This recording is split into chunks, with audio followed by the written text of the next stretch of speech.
قائد اعظم محمد الجناح رحمۃ اللہ علیہ کی سیاسی و آئینی کوششوں کے حوالے سے قیام پاکستان میں کردار۔ قائد اعظم محمد علی جناح رحمۃ اللہ علیہ 25 دسمبر 1976 کو کراچی میں پیدا ہوئے۔ سیاست میں آپ کی دلچسپی اس وقت شروع ہوئی جب آپ انگلستان میں تھے۔ آپ پہلے کانگریس میں شامل ہوئے، اس وقت وہ ہندو مسلم اتحاد کے زبردست حامی تھے۔ آپ کو ہندو مسلم اتحاد کا سفیر کہا جاتا تھا۔ 1909 میں ہندوستان میں منٹو مالی اصلاحات کا نفاذ ہوا۔ وائسرائے ہند کی کونسل کے ارکان کی تعداد میں 16 سے بڑھ کر 28 کر دی گئی۔ ممبئی کے مسلمانوں نے اس کے لیے قائد اعظم محمد جناح رحمۃ اللہ کو اپنا نمائندہ منتخب کیا۔ 1913 میں آپ مسلم لیگ میں شامل ہوئے اور مسلم لیگ نے ان کے کہنے پر دستور میں ترمیم کرتے ہوئے حکومت خود اختیاری کو اپنا مقصد حیات بنایا۔ آپ کی مدبرانہ سیاستوں نے برطانوی راج کی جڑیں ہلا کر رکھ دیں۔ کانگریس کی مسلم دشمن پالیسیوں کے باعث 1920 میں کانگریس چھوڑ دی۔ دسمبر 1916 میں مسلم لیگ کانگریس لکھنؤ میں ایک ساتھ اپنے سالانہ اجلاس کرنے پر رضامند ہوں گی۔ مسلم لیگ کے اجلاس کی صدارت قائد اعظم محمد علی جناح رحمۃ اللہ نے کی۔ انہوں نے اپنے خطبے میں فرمایا، ہم کوئی انعام یا رعایت نہیں چاہتے، نہ ہی کسی امتیازی سلوک کے آرزومند ہیں۔ اس مقام پر دونوں سیاسی جماعتوں نے ایک تاریخی معاہدہ کیا جسے میثاق لکھنؤ کہتے ہیں۔ اس مقام پر انہیں ہندو مسلم اتحاد کے سفیر کے لقب سے نوازا گیا۔ 1919 میں حکومت برطانیہ نے رولٹ ایکٹ منظور کیا، جس کے تحت حکومت کو وارنٹ مقدمہ چلائے بغیر گرفتاری کا اختیار دیا گیا۔ اس قانون کے تحت ملزم کو صفائی کا موقع دیے بغیر خفیہ مقدمہ چلایا جا سکتا تھا۔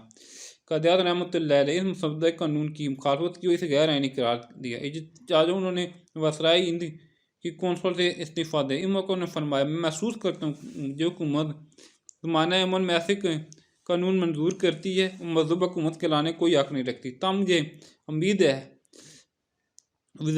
وزیر امور ہند تائیدار برطانیہ کو یہ مشورہ دیں گے کہ وہ اس کالے قانون کو مسترد کر دے۔ 1929 میں قائد اعظم رحمۃ اللہ نے اپنے مشہور 14 نکات پیش کیے۔ 3 گول میز کانفرنسیں 1929 سے 1932 تک لندن میں ہوئی۔ قائد اعظم رحمۃ اللہ نے پہلی 2 کانفرنسوں میں شرکت کی۔ یہ کانفرنسیں ناکام ہوئیں۔ حکومت برطانیہ نے گورنمنٹ آف انڈیا ایکٹ 1935 منظور کیا، مگر کانگریس اور مسلم لیگ دونوں جماعتوں نے اسے ناپسند کیا۔ تاہم اس کے صوبائی حصے کو قائد اعظم کی تحریک پر قبول کیا گیا۔ 1936-37 کے عام انتخابات میں دونوں جماعتوں نے حصہ لیا۔ 1934 میں قائد اعظم محمد جناح رحمۃ اللہ علیہ نے علامہ محمد اقبال رحمۃ اللہ دوسرے سرکردہ مصری رہنماؤں کے کہنے پر انگلستان سے واپس آ گئے۔ ان کو مسلم لیگ کی صدارت سونپی گئی۔ آپ نے دن رات ایک کر کے مسلمانوں کو اس کے پرچم تلے جمع کیا۔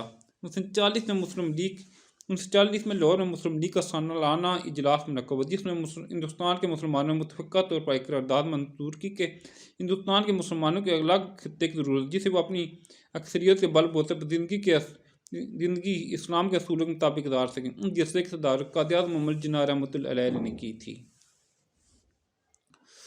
مسلم لیگ نے 1945-46 کے انتخابات میں شاندار کامیابی حاصل کر کے انگریزوں پر واضح کر دیا کہ مسلمانوں کی واحد نمائندہ جماعت مسلم لیگ ہے اور پورے ہندوستان کے مسلمانوں کی نمائندگی کر رہی ہے۔ ان انتخابات میں آپ کی قیادت میں مسلم لیگ نے مرکز میں 100% اور صوبائی اسمبلیوں میں 90% کامیابی حاصل کی۔